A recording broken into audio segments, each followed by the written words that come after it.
Welcome to Twisted Truths, where betrayal meets brutal payback, and where the most unexpected twists expose what people are really capable of. This story isn't just shocking, it's personal. My name's Charles. I'm 37 years old, live just outside of Tallahassee, Florida.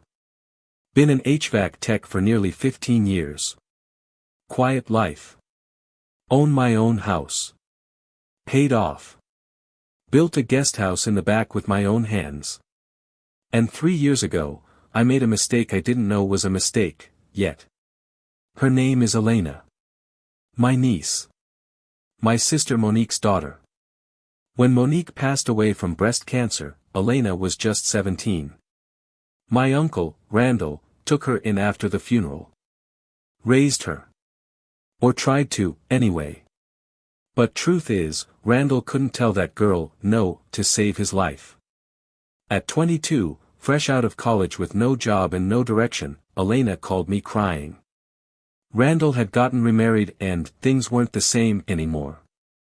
Said she needed a place to stay, just for a month or two, until she could find work. Family helps family. That's what I believed. So I gave her the keys to the guest house. No rent. No conditions. Just a roof over her head while she figured her life out. But months turned into years. The first few weeks, she was polite. Grateful, even. Promised to job hunt. Promised she'd contribute. But I never saw a resume. Never saw her dressed for interviews. Mostly, I saw her heading out with her friends, hair and nails done, laughing like she didn't have a care in the world. I covered everything. Water. Electricity. Groceries. Even helped fix up her old Nissan when the brakes gave out. Every time I tried to bring up money or responsibility, she'd twist it. Make it seem like I was being insensitive. You know I'm still grieving, right? I just need a little more time. Isn't that what family does? I let it slide. For years. I didn't say anything when she held loud parties in my backyard like she owned the place. Didn't say anything when I caught her selling parking space on my property to her college friends on football weekends. What did I say? Just keep it down next time, alright? I was trying to be the good uncle. I'd promised Monique I'd take care of her daughter if anything happened to her. But looking back now, all I did was give Elena the green light to take full advantage of me. Then last Tuesday, I got the video.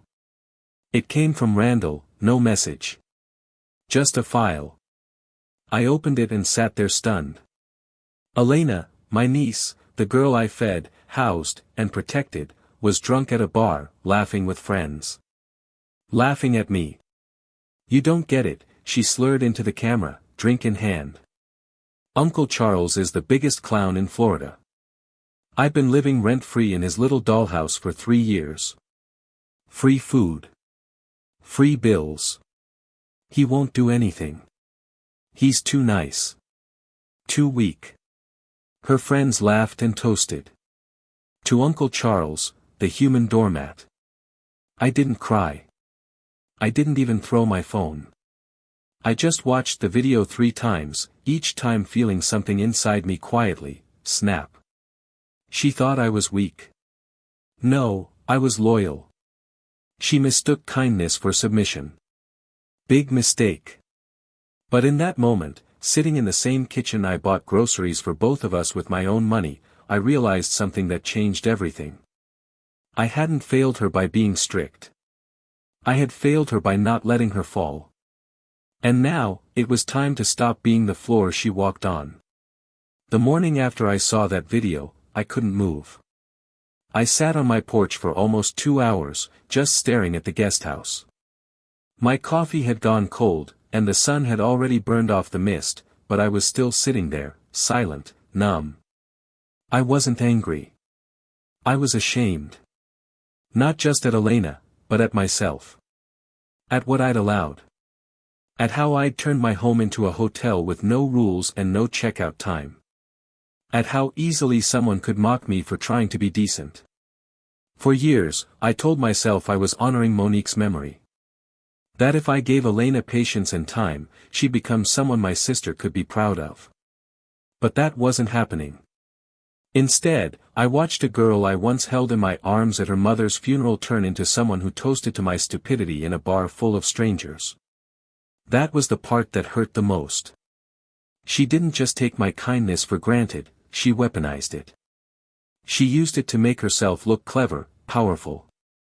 And me? I was the punchline to her joke. I didn't sleep much that night. I kept replaying little moments. Like the time she borrowed $100 for groceries and came back with a bag full of skincare products. Or when she used my Netflix account to order 3 seasons of a show I didn't even know existed, and had the nerve to blame me when my payment bounced. She never apologized. She'd laugh and call me Uncle Chuck in that sing-song voice like she was talking to a child. It was always deflection. Always manipulation. And I let it happen. By Wednesday, my stomach felt like a pit. I couldn't focus at work. I wired up the wrong capacitor twice. My coworker Dave asked me what was wrong, and I nearly told him, but stopped myself. How do you explain to another grown man that you've been emotionally blackmailed by a 25-year-old who lives in your backyard? I drove home early and pulled into my driveway.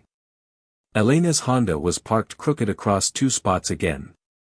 A trash bag full of takeout containers sat next to the guesthouse door, flies already circling. When she walked out to grab her phone charger from her car, I stood at the window and watched her. Tank top. Designer sunglasses. Flip-flops with rhinestones on them. Talking on speakerphone like the whole neighborhood needed to hear. "No girl, he doesn't say a word," she said. "That's the beauty of it. I do what I want. Like, I'm basically living in a rent-free Airbnb and he thinks he's doing charity." She laughed. My chest tightened. I stepped away from the window. I couldn't listen anymore. I was starting to feel like a prisoner in my own home, tiptoeing around someone I was supposed to be helping. I remembered something my mom used to say when she was alive: "It's not unkind to draw a line. It's unkind not to." And I'd never drawn one. That night, Elena came into my kitchen like usual, didn't knock, didn't even announce herself. She just wandered in wearing one of my old sweatshirts. "Hey, Uncle Chuck," she said, opening the fridge. "You're out of almond milk. You mind picking some up tomorrow?"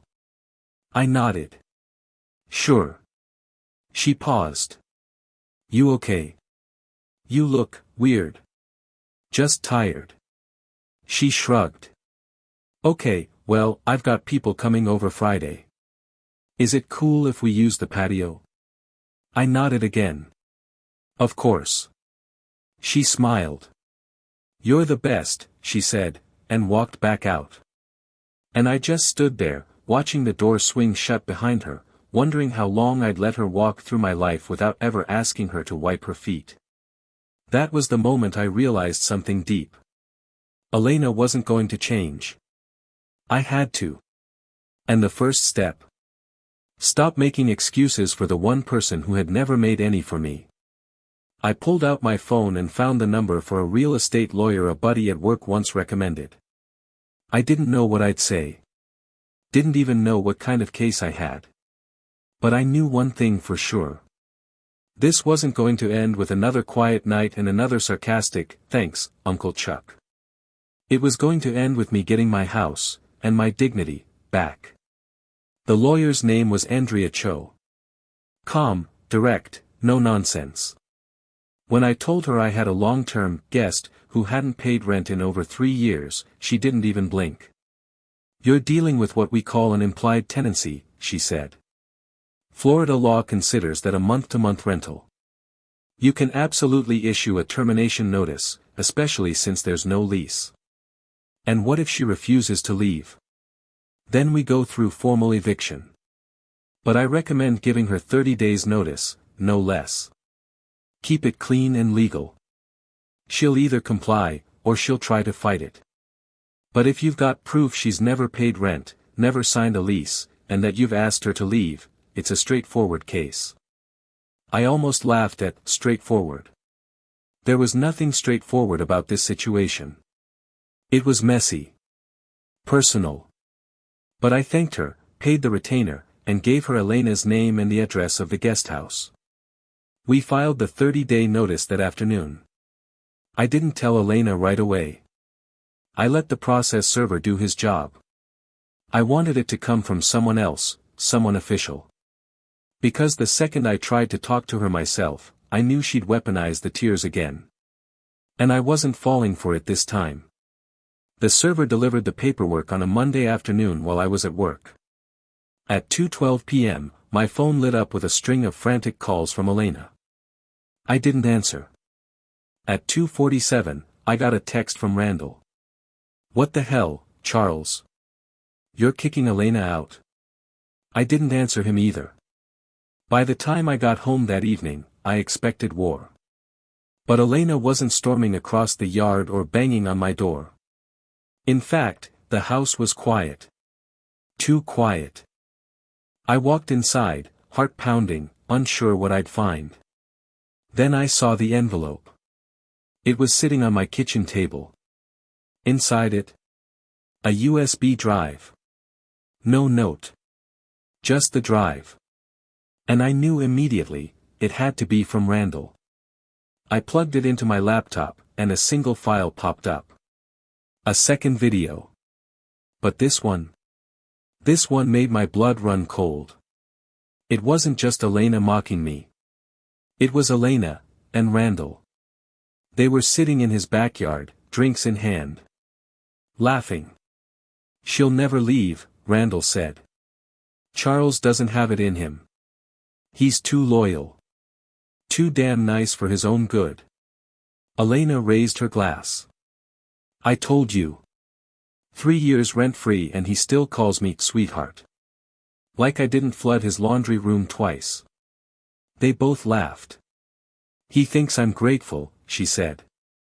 "But really, I'm just bored." Bored. That word hit harder than I expected. They weren't just using me. They were amused by it. Entertained. Like it was a game. Like my kindness, my patience, my decency were something pathetic to be laughed at over cocktails. I sat there for 10 minutes after the video ended, staring at the paused screen.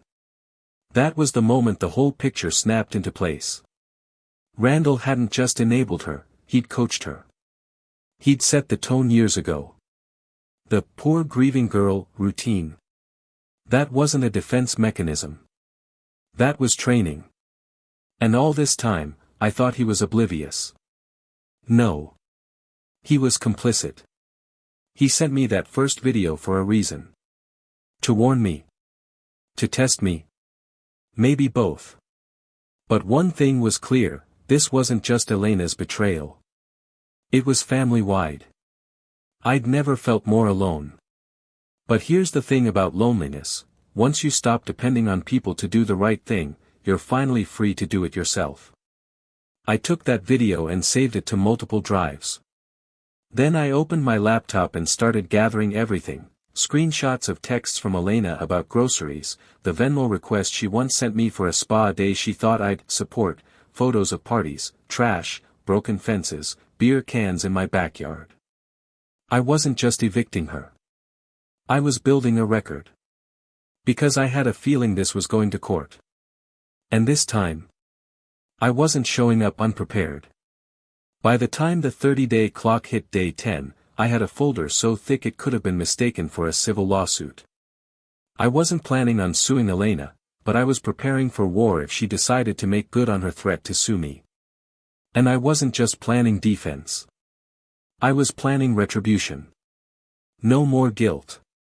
No more, but she's family. That was done. I'd tried kindness. I'd tried silence. All it got me was a viral bar video and a niece who treated my guest house like a sorority annex. So I started making calls. Quiet calls. First was to Ms. Cho, my lawyer. "Can I press charges if she causes damage on the way out?" I asked. You can file a claim for any intentional damage, yes, she said. Just make sure you take thorough photos of the condition now, and then again after she leaves. So I did. Documented everything. The guest house wasn't destroyed, but it wasn't respected either. Carpet stained. Baseboards scuffed. Furniture I'd built myself left chipped and sticky with spilled soda. I took photos of everything. Then I installed 2 new security cameras, one aimed at the guest house door, the other at the driveway. Legally, I was allowed to monitor the property. It was mine. If she was planning a tantrum move, she'd be caught in 4K. But my revenge plan wasn't just about eviction or cameras. It was psychological. Elena thrived on control. Attention. She counted on me being predictable, soft, easily guilt. So I flipped the script. I ignored her. Every time she tried to bait me with guilt texts, "I can't believe you do this after all I've been through," I said nothing. When Randall called again to talk it out, I let it ring. When Elena asked in person, "Do you at least want to say something? You haven't spoken to me in a week," I just looked at her and said, "I've already said everything I need to. You just didn't listen." And then I'd walk away. That silence. That calm. It drove her insane. She started leaving notes on my porch. First, they were teary. "I'm sorry. I was stupid. You're the only family I have left." Then they got angrier. "You're overreacting.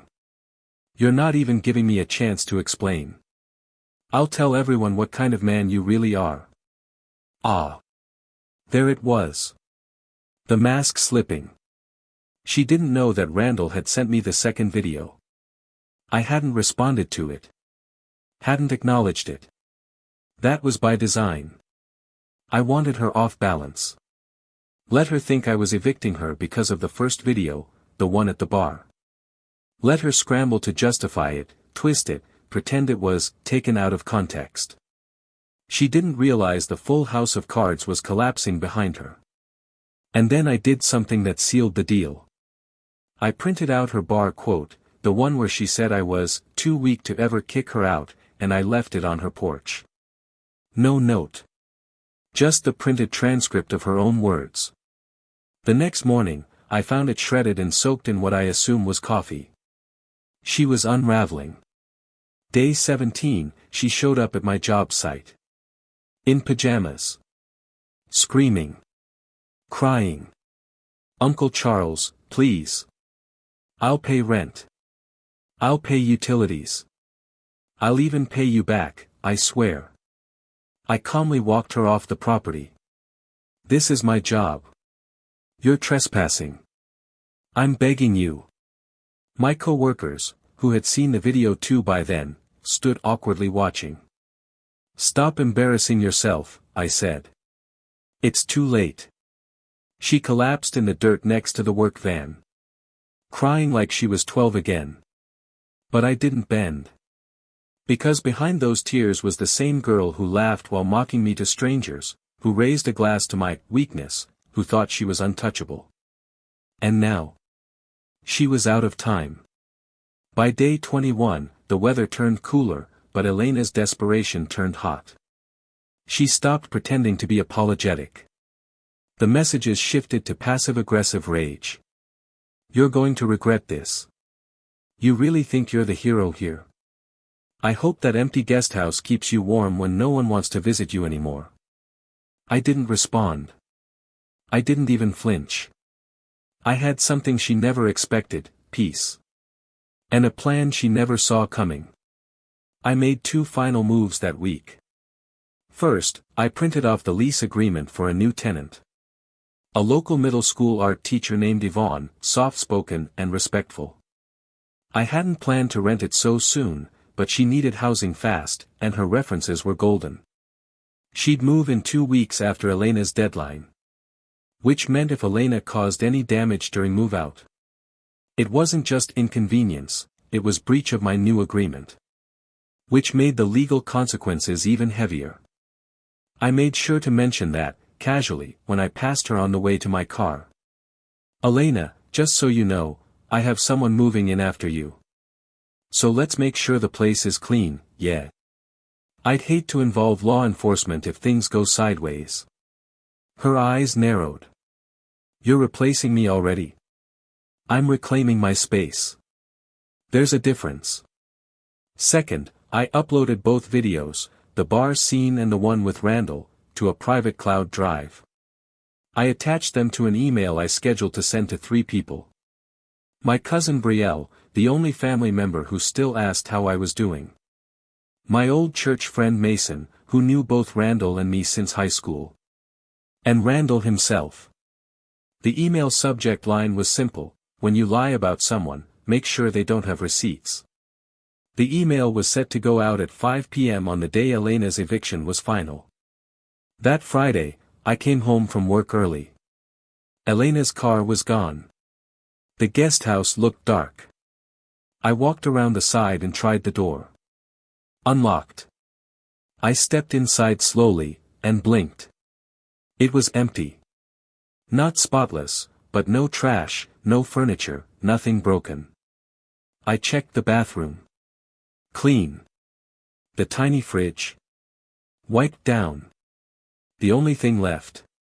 A crumpled sticky note on the counter. I hope it was worth it. I stared at those 5 words for a long moment.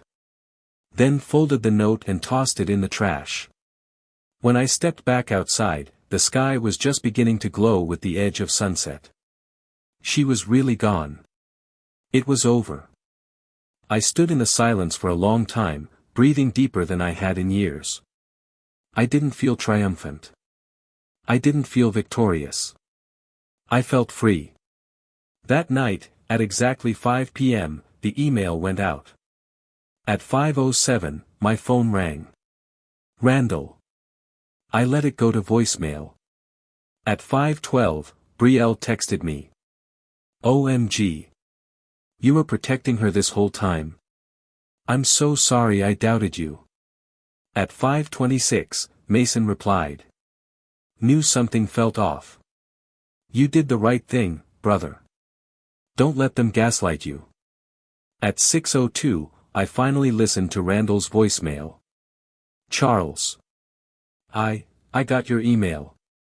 Look, maybe I was out of line. But you didn't have to send that around. We're family, man. You just burned that bridge. You realize that, right?" "Yeah. I realized. I'd burned the bridge. Because it was toxic. Because it was leaking gasoline and someone kept lighting matches. And now. I was done crossing over to save people who wanted to watch me drown." 3 days after Elena moved out, I got a call from a number I didn't recognize. I almost didn't answer. But curiosity got the better of me. "Hello. Is this Mr. Charles Whitmore?" "Yes." "Who's this?" "This is Detective Moreno with the Tallahassee Police Department. I'm calling in relation to a report filed by Ms. Elena Randall regarding harassment and unlawful eviction." My stomach dropped. "She what?" "She claims you forced her out of a residence she had occupied for over 3 years without formal legal procedures, and that she felt threatened during the final days of her tenancy." I nearly laughed. "Threatened?" "Detective, I had a lawyer serve her a 30-day notice, documented the entire process, and have video footage from 2 security cameras. This was fully within Florida tenancy law." There was a pause. "That's what your lawyer said when we contacted her." "Oh. So this is a courtesy call?" "Yes, sir. I just wanted to inform you that we followed up, reviewed your documentation, and based on what we've seen, this complaint's not going anywhere." Relief flooded me. "Thank you for letting me know." "Sure. Off the record, sounds like she didn't expect you to fight back." I smiled. "Yeah. That's kind of the theme here." Click. I leaned back in my chair. It was finally over. No legal tricks. No lawsuits. No cops at my door. But the real twist came the next week. Brielle called me in a panic. "Charles, did you hear?" "Hear what?" "Elena. She lost her new apartment. Got kicked out after less than 3 weeks." I blinked. "Already? What happened?" "She threw a party. Damaged the floors. Got hit with a noise complaint and refused to pay the fine. Landlord booted her. Apparently, she tried to say you vouched for her as a reference." "Nope," I said. "Wasn't even contacted. She's couch surfing now. And guess what? Randall won't let her move in." That made me sit up. "What?" "Yup. His new wife said absolutely not." Elena begged. "He told her she needed to grow up and take responsibility for herself." She started yelling about how he abandoned her. I sat there stunned. The same Randall who laughed at my kindness just a month ago was now shutting the door on his own daughter. The irony burned. "She always said you were the weak one," Brielle added.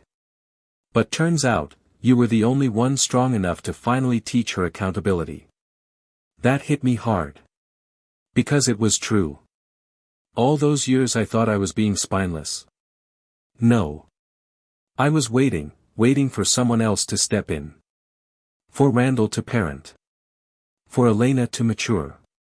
For people to change. But change doesn't come from waiting. It comes from choosing. And I'd chosen. To stand up. To stop enabling. To let the bridge burn. That week, Yvonne moved into the guest house. She brought me banana bread on her second day. Asked if she could plant flowers along the walkway. Paid first and last month's rent before I even had to ask. One night, I looked out the kitchen window at the guest house, now glowing with warm light and soft music playing inside, not blasting bass, not shouting guests. Peace. My property was my own again. And more importantly, so was my self-respect.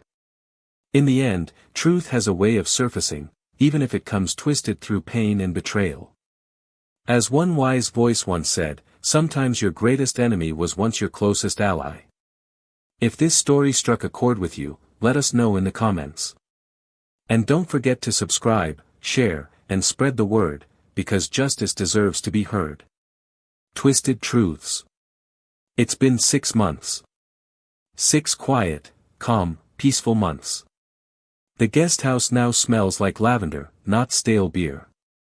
There's no shouting at 1 a.m., no cars blocking my driveway, no wine bottles in my recycling bin that I didn't drink. The space feels lighter.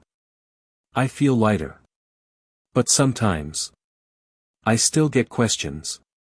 From a cousin. From a neighbor.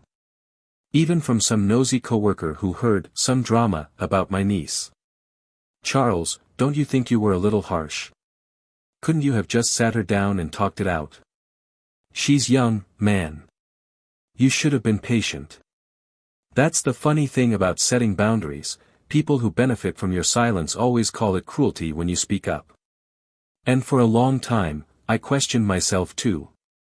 Maybe I was too harsh. Maybe I should have given her one more chance. But then I'd remember the video. Uncle Charles is a clown. I got him wrapped around my finger. I've been living rent-free and he doesn't even know it. She didn't slip up. She celebrated it.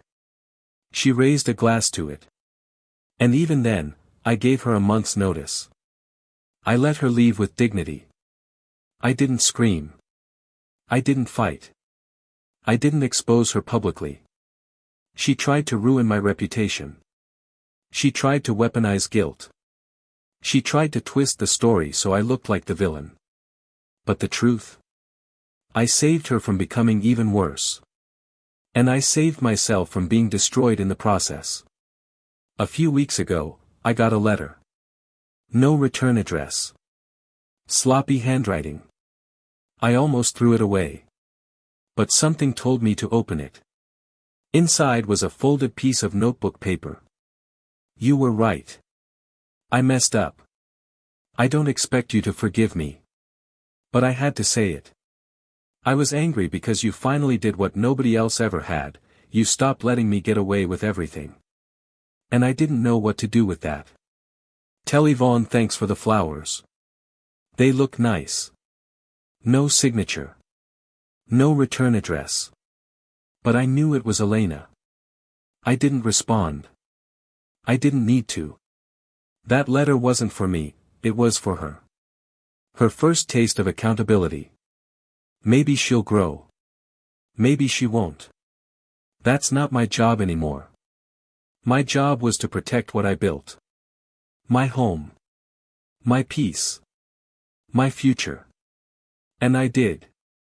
Some people think revenge is about explosions, about screaming matches and public takedowns. But real revenge is healing without asking for permission. It's choosing peace over chaos. It's burning the bridge, and planting flowers on the ashes.